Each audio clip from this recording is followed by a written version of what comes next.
Thanks, Goose. You look very dashing. All right, guys, since I'm channeling Amelia Earhart for our history special, I thought we could take to the skies in Sky Gamblers Storm Raiders.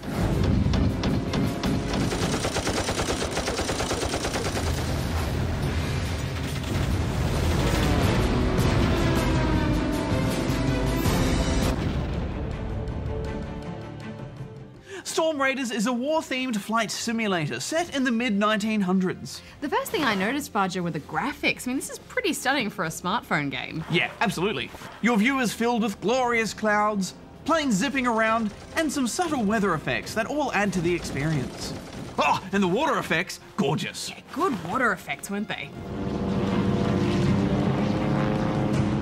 You'll take to the skies in a good variety of flying machines, and the missions will take place in a range of different countries on various continents, such as Germany, England, and the Mariana Islands. Each mission briefing includes some fascinating historical facts about the upcoming battle, with added specifics about each individual aircraft. So much history information. I like that you play the missions from both sides, too. For example, on the Pearl Harbor missions, you can play from the American point of view and then also swap sides to play as the Japanese.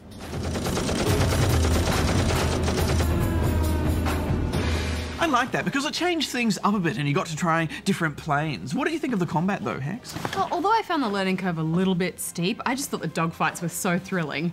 Taking enemies out by leading your shots perfectly was super satisfying. I quite enjoyed the combat for the most part, although I did find the controls a bit awkward. Luckily, there are a few options there where you can tweak them. One issue I did have, though, was the screen. I just thought it was all a bit too cluttered. Affirmative, Bajo. I found chasing other planes down could be quite frustrating as well. I thought so too, Darren. There were a few times where I was struggling to position my plane to go after an enemy, and then I would just find myself going in circles looking for them. Although, maybe my flying skills just need some work. Well, Amelia Earhart, practice makes perfect, and you certainly do need to practice in this game. That battlefield can get crazy.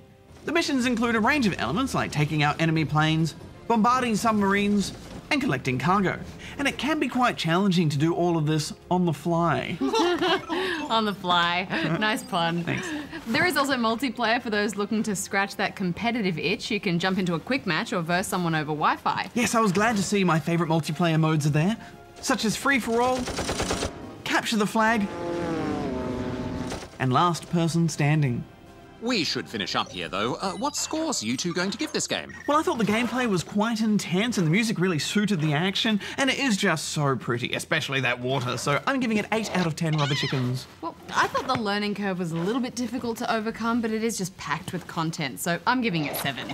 Right, time for the Darren Report. Off I go! Bye, Darren. Bye. So, did Napoleon conquer French Perth? Yeah, absolutely. That's why it's called French Perth. Ah. Yeah, but it was a peaceful conquering. They all just kind of agreed, yeah, you're pretty cool. I like your tassels. And we love baguettes. Yeah.